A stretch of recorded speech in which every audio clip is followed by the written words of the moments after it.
Hey everybody, this is my March Mystery Madness Part 2, and I've done so many takes of this video that I'm sleepy and delirious right now. But nevertheless, I'm going to persist, get it, and get through this particular video. So, let me start off with two books that I finished that were not mysteries. One book was What's Done in the Dark by ReShonda Tate Billingsley. I read this book 3 years ago, but it was a book club selection for the month of March. And so I had to do a skim through. You know, the skim through when you don't really read the book, but you skim through it just to pick up the pertinent points for discussion. That's what I had to do because I really almost forgot about it. And we had a very lively discussion on the book, although I think there were some people who may not have liked it. I believe that the subject matter, though, was enough to keep everybody engaged.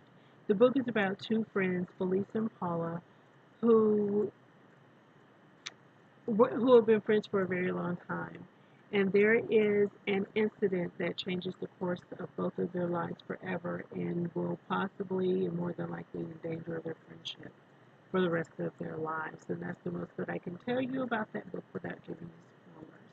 So that is What's Done in the Dark by ReShonda Tate Billingsley. The other book that I read that was not a mystery was What's His Is Mine by Daaimah S. Poole. This is book 2 of her Rich Man's Baby series. I had finished the other 3 books, but I had to go back and read this one to fill in the gaps. I have really enjoyed this series. I don't know why, because you've heard me say before, urban fiction is not really my cup of tea, but I'm starting to get into it more and more, and I just think it's fun and entertaining. So the other day, somebody on Facebook asked her about a sequel, what's the next book, and she said she was done with the series, and I was like, ooh, you can't be done with this series. I'm too invested in it.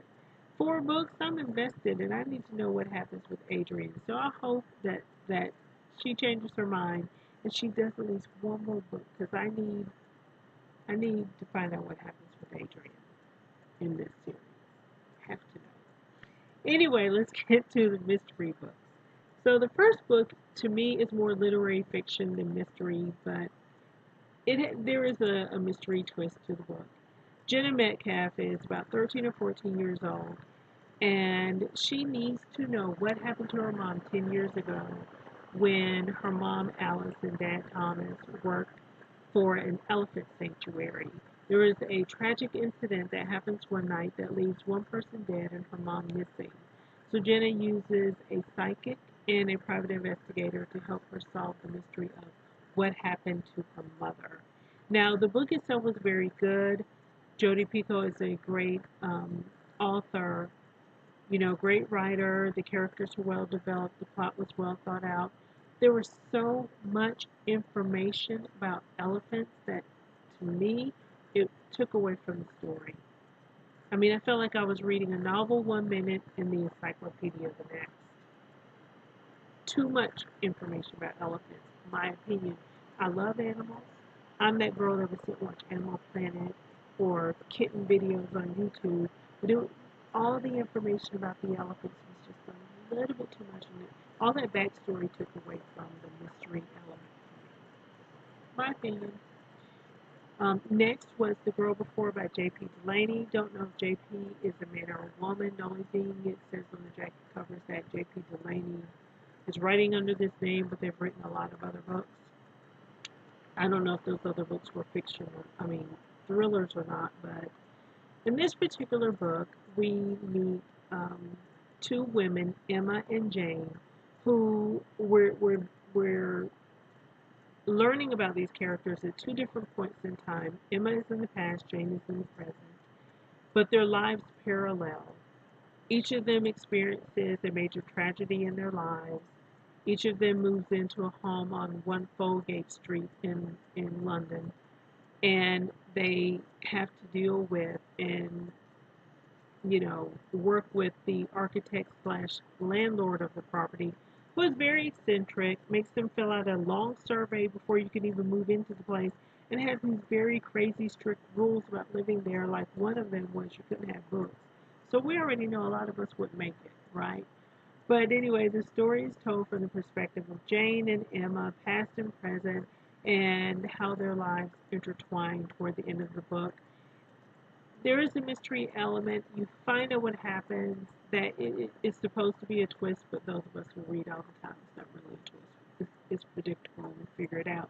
But it's a fun read, 2 or 3 day quick read if you want to check it out. I only gave it 2 stars. And finally, The Marriage Lie by Kimberly Belle. Now, the title itself is a spoiler. The Marriage Lie. So, Iris is married to Will, and they seem to have the perfect marriage.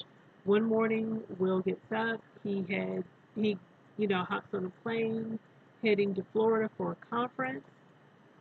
But then that same day, there is a plane crash, and Will's name is listed on that passenger list for the plane that's going to Seattle and not the one going to Florida. So Iris has to figure out why her husband lied, and does she really know her husband at all? Again, that's not a spoiler. The title tells you, The Marriage Lie. This was a fun read for me. The book was recommended by a friend. It was a page turner, short chapters, like the characters. There were just some elements toward the end that I didn't like. So I gave the book 3.5 stars, which on Goodreads is really 4 stars. Anyway, that's my assessment of that book. And so this is my wrap up for March Mystery Madness. I really wish I could have gotten more books in, but I just didn't have time to read any more than I did.